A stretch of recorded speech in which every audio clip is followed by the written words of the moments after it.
আমন্ত্রণ জানাচ্ছি আপডেট সংবাদে। শুরুতেই জানিয়ে দিব গুরুত্বপূর্ণ শিরোনাম, এরপরেই থাকবে বিস্তারিত।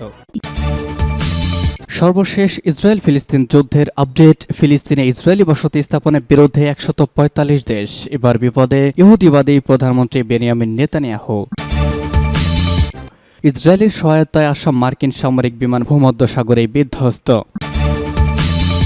ইসরায়েল ফিলিস্তিন যুদ্ধের মধ্যেই গাজায় জাতিসংঘ কার্যালয়ে হামলা।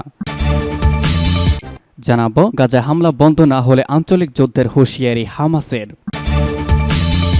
কথা নয় পদক্ষেপ চায় ইরান, এবার বিপদে পড়ল মার্কিন প্রেসিডেন্ট জো বাইডেন এবং ইসরায়েলের প্রধানমন্ত্রী বেনিয়ামিন নেতানিয়াহু।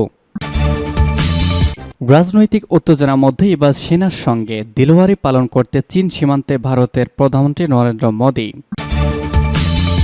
এবং সর্বশেষ জানিয়ে দিব ভয়াবহ যুদ্ধের মধ্যেই গাজায় যুদ্ধবিরতির দাবিতে মার্কিন প্রেসিডেন্ট জো বাইডেনের বাড়ির সামনেই ভয়াবহ বিক্ষোভ। শুনছিলেন সংবাদ শিরোনাম, এখন বিস্তারিত। তার আগে অনুরোধ থাকবে ভিডিওতে একটি লাইক দিন এবং কমেন্টস করে জানিয়ে দিন কোন জেলা থেকে বা কোথা থেকে আমাদের সঙ্গে যুক্ত রয়েছেন। ফিলিস্তিনে ইসরায়েলি বসতি স্থাপনের বিরুদ্ধে 145 দেশ। গত 5 সপ্তাহ ধরে চলতে থাকা ইসরায়েল হামাস সংঘর্ষ থামার কোনো লক্ষণ নেই পরিস্থিতি। জাতিসংঘ ফিলিস্তিনে ইসরায়েলি বসতি স্থাপনের কার্যকলাপের নিন্দা প্রস্তাবের পক্ষে ভোট দিল মোট 145টি দেশ। ভোটদানে অনুপস্থিত ছিল 18টি দেশ। প্রস্তাবের বিপক্ষে ভোট দিয়েছে 7টি দেশ। এই প্রস্তাবে পূর্ব জেরুজালেম ও অধিকৃত সিরিয়ার গোলান সহ ফিলিস্তিনি ভূখণ্ডের সমস্যা সমাধানে ইসরায়েলি পদক্ষেপের নিন্দা করা হয়েছে। গত বৃহস্পতিবার 20 নভেম্বর খসড়া প্রস্তাবের অনুমোদন দেওয়া হয়। প্রস্তাবের বিরুদ্ধে ভোট দিয়েছে কানাডা, হাঙ্গেরি, মার্শাল দ্বীপপুঞ্জ ও আমেরিকা সহ মোট 7টি দেশ। প্রসঙ্গত গত মাসে জাতিসংঘের সাধারণ পরিষদে জর্ডানে পেশ করা এক খসড়া প্রস্তাবে ভোটদানে বিরত ভারত থাকলেও এবার প্রস্তাবের পক্ষে ভোট দিয়েছে। আগের প্রস্তাবে ইসরায়েল হামাস সংঘর্ষে অবিলম্বে মানবিক যুদ্ধবিরতির আহ্বান জানানো হয়েছিল, কিন্তু প্রস্তাবে হামাসের নাম উল্লেখ না থাকায় ভারত ওই প্রস্তাবে ভোট দেয়নি। হামাস ইসরায়েল সংঘর্ষের পর থেকে কেটে গিয়েছে 1 মাসের বেশি সময়। এই 37 দিনে বারবার যুদ্ধবিরতির প্রস্তাব নাকচ করে দিয়েছে ইসরায়েলি সরকার। এবার গাজাবাসীর স্বার্থে কিছুটা সুনরম করেছে ইহুদিবাদী ইসরায়েল। উত্তর গাজায় রোজ ঘণ্টা 4 জন্য অভিযান বন্ধ রাখতে রাজি হয়েছে ইসরায়েলি ডিফেন্স ফোর্স। এই সময়ের মধ্যে গাজাবাসীর মানবাধিকার করিডোর দিয়ে পালিয়ে নিরাপদ আশ্রয়ে যেতে যেমন পারবেন, তেমনি বন্দীদের মুক্তির জন্য এই সময়টুকু ব্যবহার করা যাবে। ইসরায়েলের সহায়তায় আসা মার্কিন সামরিক বিমান ভূমধ্যসাগরেই বিধ্বস্ত। যুক্তরাষ্ট্রের পূর্ব ভূমধ্যসাগরের প্রশিক্ষণ চলাকালে একটি সামরিক বিমান বিধ্বস্ত হয়েছে। গতকাল গভীর রাতে দুর্ঘটনার শিকার হয়ে নিচে পড়ে যায় বিমানটি। তবে কী কারণে বিমানটি দুর্ঘটনার শিকার হয়েছে তা খতিয়ে দেখা হচ্ছে বলে জানিয়েছে কর্তৃপক্ষ। আজ এক প্রতিবেদনে এই তথ্য জানিয়েছে বার্তা সংস্থা আনাদোলু এজেন্সি। পূর্ব ভূমধ্যসাগরে মার্কিন সামরিক এই বিমানটি বিধ্বস্ত হওয়ার তথ্য জানিয়েছে মার্কিন সামরিক বাহিনীর ইউএস ইউরোপিয়ান কমান্ড বা USU.com। USU.com আরও জানিয়েছে, ক্ষতিগ্রস্তদের পরিবারের প্রতি সম্মান জানিয়ে আমরা এই ঘটনায় যুক্ত সেনাদের সম্পর্কে আরও বিশদ কোনো তথ্য প্রকাশ করব না। বিমান দুর্ঘটনার ঘটনাটি তদন্ত করা হচ্ছে, তবে এই ঘটনার পেছনে শত্রুতামূলক কার্যকলাপের কোনো ইঙ্গিত নেই। উল্লেখ্য যে টানা 1 মাসেরও বেশি সময় ধরে ইসরায়েল অবস্থান অবরুদ্ধ গাজা ভূখণ্ডে ইসরায়েল ফিলিস্তিন যুদ্ধে ব্যাপক আগ্রাসন চালিয়ে যাচ্ছে ইহুদিবাদী রাষ্ট্র ইসরায়েল। উপত্যকাকে ইসরায়েলের তীব্র আক্রমণ হওয়া শুরুর পর থেকেই মার্কিন সেনাবাহিনী ভূমধ্যসাগরে 2টি বিমানবাহী রণতরী সহ ব্যাপারিক সামরিক সরঞ্জাম মোতায়েন করেছে। এছাড়া ইসরায়েলে গোলাবারুদ সরবরাহ করার পাশাপাশি এই অঞ্চলে সামরিক মহড়া শুরু করে দিয়েছে মার্কিন যুক্তরাষ্ট্র। গাজায় জাতিসংঘ কার্যালয়ে হামলা। জাতিসংঘের উন্নয়ন কর্মসূচির UNDP পরিচালক আদিম স্টেইনার সামাজিক যোগাযোগ মাধ্যম এক্সে পূর্বে টুইটার জানায়, গাজায় জাতিসংঘের উন্নয়ন সংস্থার একটি কার্যালয়ে গতকাল রাতভর হামলা চালানো হয়েছে। সূত্র আল জাজিরার। যদিও তার ওই পোস্টে করা হামলা করেছে এমন কোনো নির্দিষ্ট তথ্য দেওয়া হয়নি। গাজায় গত 7 অক্টোবর পর থেকেই অব্যাহত হামলা চালিয়ে যাচ্ছে ইসরায়েলি বাহিনী। আদিম স্টেইনার আরও বলেছেন, বেসামরিক নাগরিক, বেসামরিক অবকাঠামো এবং জাতিসংঘের কার্যালয়গুলো সর্বদা সুরক্ষিত থাকতে হবে। এদিকে অস্ট্রেলিয়ার পররাষ্ট্রমন্ত্রী পেনিং ওই ইসরায়েলকে হাসপাতালের উপর হামলা বন্ধ করার আহ্বান জানিয়েছেন। একই সাথে তিনি ইসরায়েলি হামলায় গাজায় বেসামরিক মৃত্যুর দুঃখজনক সংখ্যার বিষয়ে উদ্বেগ প্রকাশ করেছেন। রবিবার কাতার ভিত্তিক সংবাদ মাধ্যম আল জাজিরা এক প্রতিবেদনে এই তথ্য জানানো হয়েছে।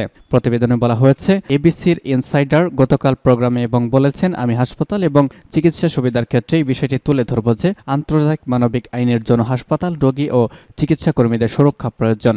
ওই গাজায় অবিলম্বে যুদ্ধবিরতির আহ্বান জানিয়ে বলেন, আমাদের যুদ্ধবিরতির দিকে পদক্ষেপ নিতে হবে, একতরফা যুদ্ধ হতে পারে না। গাজায় হামলা বন্ধ না হলে আঞ্চলিক যুদ্ধের হুঁশিয়ারি। গাজায় ইসরায়েলি আক্রমণে বেসামরিক নাগরিকদের হত্যা বন্ধ না হলে মধ্যপ্রাচ্য জুড়ে বৃহত্তর যুদ্ধের ঝুঁকি তৈরি করেছে। বিবিসিকে বলেছেন, এই অঞ্চলে অত্যন্ত গুরুতর ও বিষণ্ণ বিপদ পরিস্থিতি তৈরি হতে পারে এবং এর পরিণতি কেউ আটকাতে পারবে না। গাজা হামাস পরিচালিত স্বাস্থ্য মন্ত্রণালয়ের তরফে সম্প্রতি জানানো হয়েছে, সেখানে 11,000-এর বেশি মানুষ মৃত্যু হয়েছে। এরকম একটা সময় বৈরুত একটি সাক্ষাৎকার দিলেন।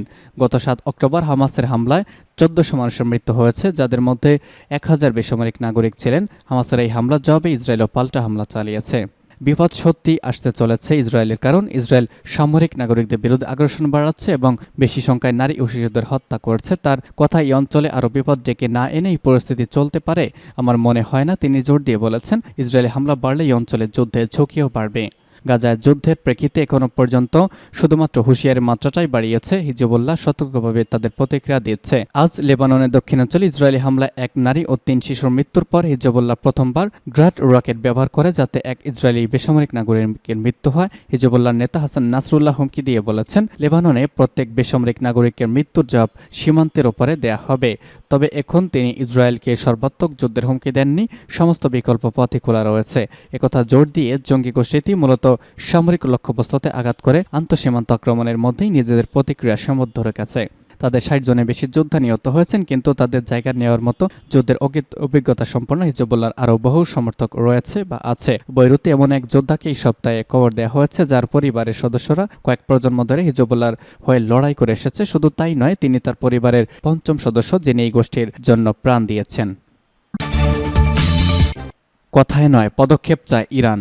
ফিলিস্তিনের গাজা উপত্যকায় ইসরায়েলি আগ্রাসন বন্ধের প্রশ্নে সৌদি আরবের রাজধানী রিয়াদে আরব ইসলামিক দেশগুলোর জরুরি সম্মেলনে অংশ নিয়েছেন ইরানের প্রেসিডেন্ট সাইয়েদ ইব্রাহিম রাইসি। সম্মেলনের উদ্দেশ্যে তেহরানের বিমানবন্দর ছাড়ার আগে সাংবাদিকদের সঙ্গে আলাপকালে তিনি বলেছেন, গাজার সংঘাত নিয়ে আলোচনার পরিবর্তে পদক্ষেপ নেওয়ার সময় এসেছে। খবর রয়টার্সের। রাইসি বলেছেন, গাজা সংঘাত নিয়ে আর কোনো কথায় কাজ হবে না, গাজা এখন পদক্ষেপ নেওয়া দরকার। তিনি বলেন, আজ ইসলামী দেশগুলো ঐক্য খুবই গুরুত্বপূর্ণ।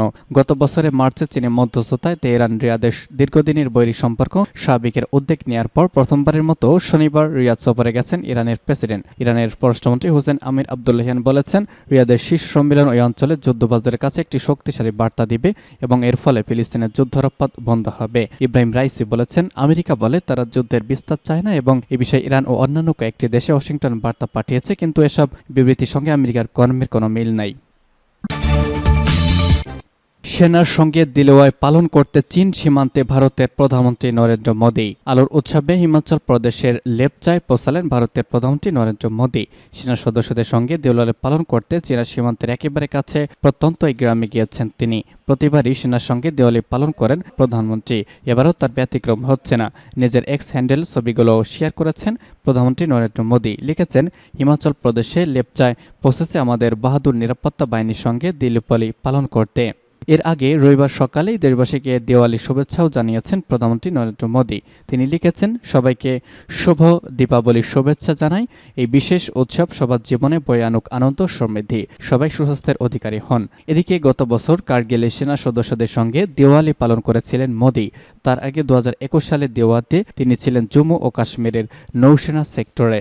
2019 সালে রাজৌরি জেলা ও 2018 সালে উত্তরাখণ্ডে উৎসব পালন করতে দেখা গিয়েছিল মোদীকে। এবার তিনি হিমাচলে সেনার সঙ্গে দীপাবলি পালন করার সময় মোদীকে লেখা যায় সেনা সদস্যের পোশাক পরতে এবং তাকে দেখা গিয়েছে বেশ চমৎকার সেনারই পোশাক পরতে। এবারও তার পরনে রয়েছে সেনার জলপাই রঙের উর্দি। এবং সর্বশেষ জানিয়ে দিব, গাজার যুদ্ধবিরতির দাবিতে বাইডেনের বাড়ির সামনেই বিক্ষোভ। ফিলিস্তিনের ওপর ইসরায়েলি বাহিনীর বর্বরোচিত হামলার প্রতিবাদে বিক্ষোভ করেছে যুক্তরাষ্ট্রের ডেলাওয়্যার অঙ্গরাজ্যে মার্কিন প্রেসিডেন্ট জো বাইডেনের ব্যক্তিগত বাড়ির সামনেই।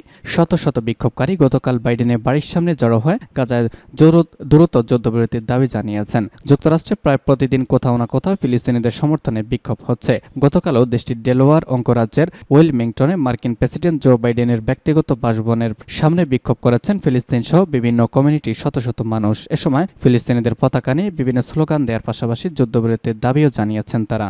অন্যদিকে সাধারণ ফিলিস্তিনিদের ওপর বর্বর হামলার প্রতিবাদে উত্তপ্ত যুক্তরাষ্ট্রের অভ্যন্তরীণ রাজনীতি। বিরোধী দল ছাড়াও ইসরায়েলকে বিবেকশূন্য অন্ধ সমর্থনে নিজ দলেই ব্যাপক সমালোচনার মুখে রয়েছেন মার্কিন প্রেসিডেন্ট জো বাইডেন।